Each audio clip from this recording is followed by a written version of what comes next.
Fala, meus caros amigos atiradores, os que ainda não são atiradores. Hoje o vídeo é um assunto extremamente relevante. Estou aproveitando aqui esse tempo que ele está no carro, tempo suficiente para fazer o vídeo. A situação atual, estou gravando o vídeo agora hoje, dia 14 de abril de 2023. A gente tem passado por uma série de atentados, né? Vou dizer assim, ameaças. Estamos de que envolvem atiradores ativos, principalmente escolas, ameaças ativas ou terroristas domésticos, independente do nome que esses bandidos recebam. Eu sou desse meio de armamento, de sobrevivencialismo, de preparação. Acho importante, mesmo eu não sendo especialista na área, de fazer um vídeo bem básico para as pessoas que têm menos informação, menos noção da importância desse assunto do que eu. E aí depois as pessoas, se for o caso, pesquisem, estudem da melhor forma que puderem e acharem. Tivemos alguns casos de copiando eventos nos Estados Unidos de atiradores ativos, né, em escolas, e alguns casos aqui no Brasil, graças a Deus, menos relevante do que nos Estados Unidos, mas acontecendo. E a primeira coisa que eu vou pedir para vocês é não ratifiquem esse terrorismo doméstico compartilhando informações de WhatsApp, de Twitter, de qualquer coisa a nível de ameaças. Dia 20 é aniversário de Columbine e vão ameaçar. Cara, isso não tem fundamento nenhum. A polícia deve estar investigando. Tem policiais civis amigos que estão atentos nisso, polícia militar está atenta, estão atuando nas escolas, guardas municipais. Tem um amigo meu, o Marco Crespo de Araruama aqui, tá rodando direto das escolas municipais.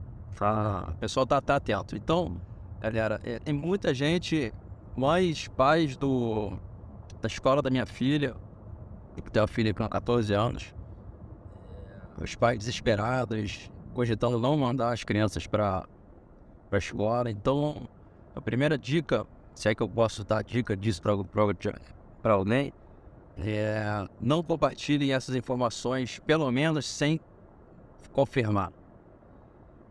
Vão atacar o colégio X no lugar X. Cara, não tem motivo nenhum de repassar a informação dessa para frente. No máximo, para as pessoas que têm vínculo direto com essa instituição, alunos, pais, responsáveis, professores, para redobrar a atenção.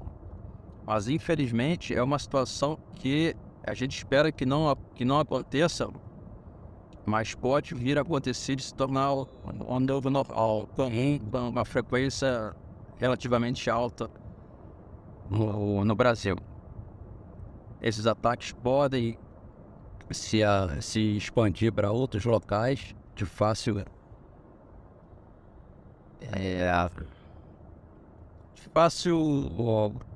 alcance dos objetivos, com muita aglomeração, igrejas, shoppings.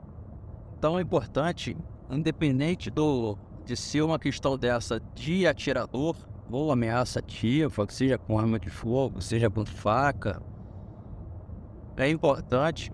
Eu já faço esse trabalho na minha casa. A esposa até me chama de exagerado lá, de neurótico, mas é nessas horas que o neurótico, se tudo correr bem, o neurótico e a família e quem está perto fica vivo, sobrevive e consegue ajudar alguém. Então, a gente lá em casa já tem essa cultura de sobrevivencialismo, de ter mínimas noções de APH, de ter equipamentos próprios para isso. Eu sei que o investimento alto, tô aqui no carro, o kit chama de IFAC, né, de individual, tourniquet, selo de tórax, gás com agente hemostático, que é mais visando, direcionado para trauma, arma de fogo, faca também funciona, mas é importante até para acidentes domésticos. O tourniquet pode... Teve o caso do policial federal que não morreu porque tinha o tourniquet em casa e o blindex do banheiro dentro estourou, cortou uma artéria, cortou uma veia volumosa e o cara só se salvou porque tinha tourniquet. Então a questão do sobrevivencialismo, dessa preparação, de estar sempre em alerta amarelo, na fase amarela, daquele que conhece aquele código de, se não me engano, do Kobe, sempre alerta. Não mais que mora no Rio de Janeiro, se não tiver alerta, tá em laranja ou vermelho. Então, esses ataques, infelizmente, podem acontecer em qualquer lugar. Você pode estar no cinema e viu um desgraçado desse fazer um ataque no cinema. Então, atenção em tudo ao teu redor, sempre. Infelizmente, a realidade do mundo é essa, Rio de Janeiro mais ainda. Atenção, cuidados básicos, tipo, a gente sempre fala em curso de tiro. A gente vai sentar num restaurante sempre de frente para a entrada, de costas para a parede. Uma outra coisa simples que pouca gente faz, vai no banheiro, no shopping, por exemplo, numa escola. Você usa o último mictório, usa a última portinha lá. Porque o fator tempo é um quesito extremamente relevante à defesa desses ataques. Porque se você estiver no último banheiro lá, no último mictório, você vai ser provavelmente o último visto e o último a ser atacado. Então você vai ter mais tempo para reagir. Essa é a questão toda, o tempo. O curso de defesa residencial, por que é aconselhado colocar chave tetra, mais chaves, alarmes, cerca elétrica, cachorro na casa? Para você ganhar tempo de você se preparar, para você tiver uma arma de fogo, você se preparar, de você ligar para a polícia, você acender uma luz. Então o fator tempo é muito importante nisso. Voltando ao foco, estou fugindo um pouco. Em relação aos ataques, queria falar mais no vídeo de hoje em ataque à escola, ataque aos locais com grande multidão. Em escola, exatamente. Como que a gente consegue prevenir esses ataques? Isso é muito complicado. A gente acha que pode dividir. Vou repetir que eu não sou especialista, mas eu tenho lido bastante sobre o assunto. Eu já me interessava sobre esse assunto de defesa, de estar preparado para a defesa, de ter uma consciência situacional forte, presente na minha casa. Hoje a gente está sempre sabendo quem está em volta, sempre na mão de quem você está desconfiando. Então, as duas classificações que eu faço de forma de prevenção, ativa e passiva. A passiva, que pelo menos para mim a falta de capacitação técnica no assunto é mais complicada, fica mais a cargo dos professores e dos alunos também, para avisar os professores eventualmente de você estar prestando atenção no amiguinho ou no aluno, se você estiver vendo, você for um inspetor, professor, e faz uma mudança de comportamento muito, muito grande do aluno. O aluno que era ativo ficou caladão, um bullying sendo feito. Tem estudos da FBI, eu vou deixar na descrição do vídeo aqui, o link. Eu ainda não vi todo, tem muito conteúdo. Um percentual muito alto desses agressores, eles têm relatos de abuso com animais. Relatam uma coisa na investigação, acharam desenhos de animais mortos. Então, a mudança de atitude, mudança de comportamento do aluno é muito, muito importante isso. Os pais também têm essa responsabilidade dentro de casa. Hoje a gente vê, pela escola da Isabel, a gente vê que o percentual baixíssimo dos pais realmente, não vou falar que que não se importam, mas que realmente estão atentos, né? Com as crianças, a gente vê desde o mais básico que vai o dever de casa da criança, vê um recado da escola para levar isso, levar aquilo.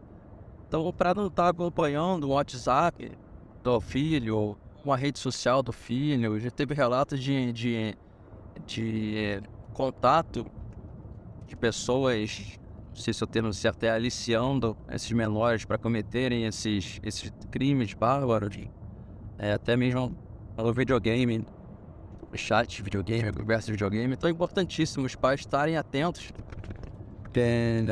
a esse comportamento dos filhos. Os professores vão estar atentos na escola. Isso é muito importante. Já partindo para a parte de prevenção ativa, isso também é muito complicado, gente.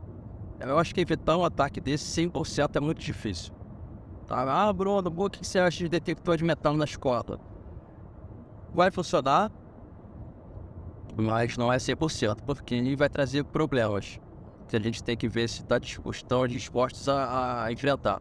Porque a minha filha entra 7 horas na escola. Se você colocar um detector de metal para todos os alunos, as crianças vão ter que chegar às 5 horas da manhã na escola. Mas aí a gente banca isso, banca essas 2 horas. Beleza, se bancar essas 2 horas, ótimo. E o aluno que eventualmente com a escola, aqui no Rio tem algumas crônicas principalmente, o aluno que está querendo fazer um atentado desse, ele pôr no muro. O que adianta o detector de metal? Não adianta absolutamente nada.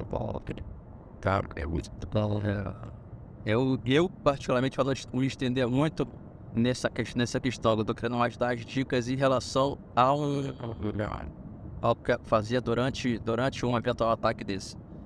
Eu entendo que, apesar de ser muito difícil, politicamente, não sei se vão ter interesse disso, vão ter possibilidade financeira, porque acho que vai ter que aumentar o efetivo de policiais, nem que sejam requisitados policiais aposentados, que estejam dispostos a colaborar com isso, obviamente recebendo para isso. Ter um policial dentro da escola. E dentro da escola que eu falo, não é sentado lá no pátio, mexendo no WhatsApp. É o policial dentro da escola, participando, a escola promovendo esse envolvimento do policial com os alunos, um policial que vai ajudar também numa eventual controle de outros delitos menores, o tráfico de droga, reprimir um bullying mais agressivo, vamos dizer assim. Acho que todo bullying tem que ser reprimido, mas um bullying físico, vamos dizer assim, né, agressão, e principalmente nessa questão, porque infelizmente é a realidade. Então eu acho que, eu falo isso com a base do que eu já li, já pesquisei, crio minha opinião. Tem estudos do FBI que fala que tinham em alguns Estados Unidos, tinha policial desse formato, policial dentro das escolas, 0 atentados, 0 casos desse. Quando esses policiais foram retirados, por um motivo que eu não me recordo agora, voltaram a ter atentados. Talvez menores ou numa proporção maior, mas voltaram a ter esses atentados. Então, eu acho que a nível de prevenção, além de toda a parte passiva de análise da pessoa, em casa, na escola, um eventual psicólogo, que a criança frequente, é interessante. Parte ativa, eu entendo que não tem solução melhor do que um policial dentro da escola para ser a primeira reação, uma situação dessa de agressor ativo. Porque, inclusive, lá fora o protocolo foi alterado, porque a reação armada, que a arma é o meio mais eficaz de reprimir qualquer tipo de violência. Antigamente, acho que Columbine, acho que foi a virada da chave nisso. O protocolo era o policial de rua, né, o patrulheiro, chegar, ver a situação, chamar a polícia especializada, a SWAT lá no caso. E com isso morreram inúmeras crianças, pessoas a mais do que morreu após a virada de chave lá, que agora o protocolo deles o primeiro policial que chegou entra para tentar neutralizar, abater, prender, que seja o agressor ou os agressores. Tá? E infelizmente esses protocolos são atualizados, são revistos, caso a caso, né? Após cada evento. Bom, mas em relação Eu falei dessa prevenção, que eu entendo dessa forma, que é a melhor. Tem uma das melhores formas são essas. Agora, a questão é, aconteceu, o que fazer? O que eu passo? A gente conversou, eu já vinha conversando isso com a minha filha há um tempo, ela tem esses protocolos, a gente tem protocolo residencial, que é importante, uma situação de invasão residencial, para onde correr, o que fazer, quem pega o telefone para ligar para a polícia, quem vai pegar a forma de defesa. É uma situação que às vezes eventualmente eu não estou em casa, elas duas sabem manusear tudo que a gente tem em casa, mas é preciso passar esse protocolo. A gente precisa ter um protocolo para tudo, praticamente, né? Em nível de defesa, um assalto ao carro, quem tira a criança, para onde a gente corre, quem anda armado em carro, o que faz, e quem não está armado, para onde corre. Tudo tem protocolo. Mas dessa situação específica do terrorista doméstico, né? Do agressor ativo, a gente pode ter um protocolo vindo do lado de fora. Tem até um vídeo da FBI que eu até compartilhei há pouco tempo. Quem reforça isso, fala isso. Protocolo de correr, se esconder e reagir. Correr, eu até usei esse exemplo com a Isabel esses dias. Correr é fácil.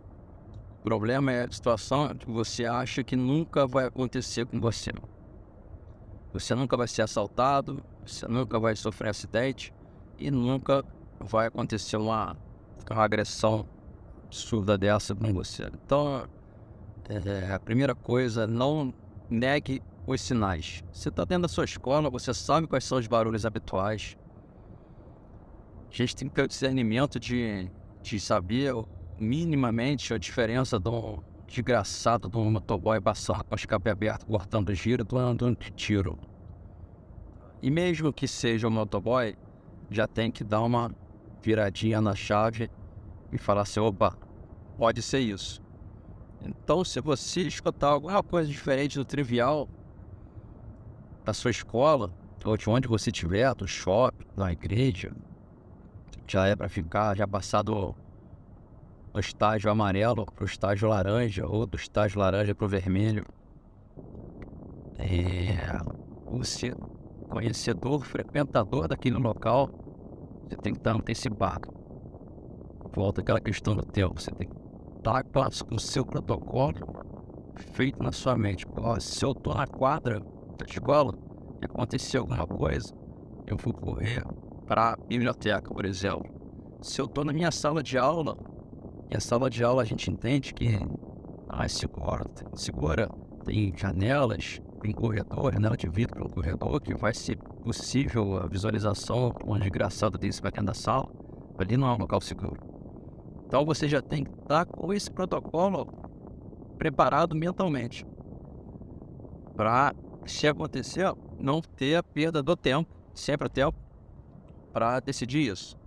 Então é automático. Aconteceu isso na quadra, corro para lá. Aconteceu isso na biblioteca, corro para lá. Então essa é a primeira dica. Tenha esse protocolo, esse mapa de emergência, essas rotas de fuga na mente. Bruno, eu vou no shopping que eu não conheço. E pode não conhecer, mas vai passar a conhecer. Quando você entrar, você vai ver uma saída de emergência, você vai ver uma loja que você possa se esconder melhor. Você vai procurar formas de você sobreviver numa situação dessa. Seja no incêndio, vai ser importante uma saída de emergência. No caso desse de um assalto ou uma joalheria, uma troca de tiro, qualquer coisa. Você tem que ter o teu protocolo de defesa, de sobrevivencialismo. Achou esse local para... Já parte para falando da parte de correr, agora a parte de se esconder. No final da terceiro fator, eu vou voltar ao segundo para levantar uma atualização nesse protocolo que foi feito há pouco tempo. Inclusive uma live do Andrade, com o policial federal, um brasileiro, policial federal, acho que é policial federal lá nos Estados Unidos, acho que é do FBI o cara. Mas passou a parte de esconder, de correr, você não é maluco, você não vai correr na direção do vagabundo, para você esconder. Aonde? Nesse teu protocolo, você já visualizou um local bom, talvez tenha que improvisar, teu protocolo anterior não foi tão bom assim, então você vai tentar se esconder no local mais fechado possível, com mais chances de você conseguir barricar a porta. Se tiver um armário, óbvio, não vai ser um armário monstro que ninguém consegue mover aquilo, mas você vai fechar a porta, trancar a porta. Se tiver janelinha de vidro, fechar a cortina, botar alguma coisa ali se der tempo, barricar a porta, bota a mesa, cadeira, armário, apagar a luz, ficar no escuro. Principalmente, muito importante, colocar os telefones no silencioso, tá? E sair de trás da porta, não ficar na direção da porta, porque as portas não seguram, não são abrigos, balisticamente falando, pode ser coberturas que te protegem o visual, mas não vão te proteger contra um disparo de arma de fogo bem provável. Então, se a porta está numa parede, você pode ficar na mesma parede da porta, longe, que o cara não vai conseguir ter ângulo para te acertar. Janelas, a mesma coisa. Se possível, sala com janelas externas só, que o cara não vai ter acesso. E você fica ali, entra em contato com o seu responsável, com a polícia, e tenta passar o máximo de informações possíveis. Ah, tem um, tem dois, são três. Ah, tá com a faca, tá com arma. Eu vi uma arma grande, você consegue identificar um fuzil, uma espingarda. Ah, tá com uma arma grande. E passar o máximo de informações possíveis. Rezar, né? Tem muito quem ontem fazer. E uma situação do agressor entrar nessa sua sala, ou você não conseguir tempo para, mais uma vez, o tempo citado para você se esconder, aí passa para terceira fase do protocolo de lutar, né? Vai entrar o teu instinto de sobrevivência e você vai ter que fazer o possível para você conseguir sair da linha da melhor forma possível.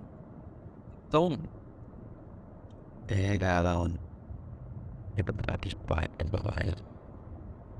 você vai pegar as armas que você tiver disponíveis, nem que seja uma caneta, uma cadeira, uma garrafa, e tentar arquitetar um plano de ataque contra se tiver com a gente, um plano de ataque contra os agressores. Que se você não fizer nada, você vai morrer. É melhor tentar cair lutando. Então isso não tem muito que explicar, que ensinar. Os títulos de sobrevivência acho que fala mais do que qualquer coisa. E você tem que dar o teu jeito, fazer de tudo para sair vivo.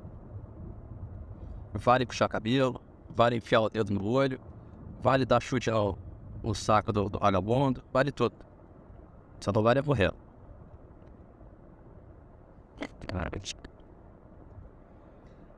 Essa alteração de protocolo que eu havia falado, que acho que foi nessa live do Andrade que foi mencionada, eles falando de... Bom, não tenho certeza, já tem um tempo, esse vídeo já era para ter feito há bastante tempo para estar com as informações mais ativas, mais frescas na memória. Mas ele falava que essa parte de lutar tinha que ser antecipada em algumas situações, obviamente. E acaba que eu acho que foi o que eu falei de uma situação que você não tem onde se esconder, ou conseguiu se esconder, você vai partir pra porrada de cara, bom, com o vagabundo. Até porque a tua vida depende disso. Então, acho que as dicas são essas. Repasse esse vídeo para quem vocês acharem interessante. Eu tô pra a escola da minha filha, o rapaz um amigo nosso da portaria, né? Falou que eles iam fazer uma reunião essa semana passada, não lembro. Eu tô pra ir lá pra conversar sobre isso. Como eu já disse, não sou nenhum especialista, mas eu tenho algo até bom, por causa da a formação de instrutor de tiro, de atirador. Eu tenho um conhecimento um pouquinho acima da média dos pais que eu tenho conversado, que a minha esposa fica me passando, a Débora fica me passando as informações de amigas desesperadas. Vou dar outro lá que eu tô querendo desenvolver esse trabalho de conscientização. Dependente da forma de ameaça, as pessoas têm que estar preparadas. As pessoas têm que ter um mínimo de conhecimento do APH, do atendimento pré-hospitalar, dos primeiros socorros. Façam cursos de primeiros socorros, nem que seja virtuais. No Rio existem os profissionais especializados, os cursos não são caros, os equipamentos são caros. Essa minha bolsinha que eu mostrei para vocês um pouco antes, deve ter uns R$1.000 ali dentro, não é barato, mas é uma situação que eu acho que, pelo menos parcialmente daquele equipamento, eu acho interessante ter disponível em casa, no carro. Estando portando isso com uma certa frequência. Eu às vezes levo pro shopping, no carro tá sempre, mas às vezes eu esqueço, deixo no carro, eu subo com ele. Mas é importante, pelo menos saber. Você ter noção, ter essa consciência de ter essa chave virada da consciência situacional, né? O Santos, o professor Santos, o Edley Santos, um cara fenomenal nesse assunto. Passou pra gente no curso. Consciência situacional. Você tem que saber o que está acontecendo ao teu redor, o tempo todo. Você tem que antecipar a tua ameaça. Isso vale também para esse protocolo preventivo, se acontecer o ataque, ou o incêndio, ou o assalto na tua casa, ou o assalto em teu carro. Você tem que ter esse protocolo conversado com todo mundo que está próximo de você. É um assunto difícil de ser abordado, com crianças principalmente, crianças pequenas. Os adolescentes talvez vão achar que é engraçado, mas é extremamente importante e relevante ter essa conversa. Casa, na escola, na sua igreja, no seu meio social. Isso é extremamente importante. Tá bom, galera? Eu acho que não faltou nada. Já tem quase meia hora de vídeo. Eu vou deixar o Instagram aqui embaixo também, que eu lá atualizo as coisas com mais frequência do que no YouTube, porque eu não tenho feito outros vídeos. Mas vamos tentar virar essa chave. Conversa em casa primeiro, conversa na escola, pergunta, questiona o que a escola está tomando de providências em relação a isso. O importante é não baixar a guarda. Se Deus quiser, vão parar esses ataques, vai parar esse terrorismo virtual de ameaça, de disseminar pânico, mas uma hora ou outra pode voltar a acontecer. Então, um mínimo de preparação, um mínimo de atenção tem que estar presente no nosso dia a dia, principalmente no Rio, que a gente está no estado de guerra aqui. Isso vai valer para outras coisas, não especialmente em relação a ataques à escola, esses ataques ativos, esses terroristas domésticos, ao título. Então, cuidem dos seus filhos, tenham um pouquinho mais de atenção para eles, fiscalizem redes sociais, isso é importante, e a gente vai conseguir conviver com isso, sem pânico, sem desespero, mas é uma realidade. Infelizmente a gente copia coisas de fora dos Estados Unidos, coisas boas, mas infelizmente a gente copia coisa ruim também. Quanto mais é divulgado a mídia, esses ataques, mais aparecem copiadores. Tem até o termo copycat, que é exatamente isso. Que inclusive tem estudos que os ataques, esses copiadores, a tendência é repetir o ato, o modelo, vamos dizer assim, né? Esse modelo ridículo, né? E o prazo de 7 a 8 dias, acho que 7 ou 10, entre essa faixa, uma semana e 10 dias, depois de quem está querendo copiar. Então,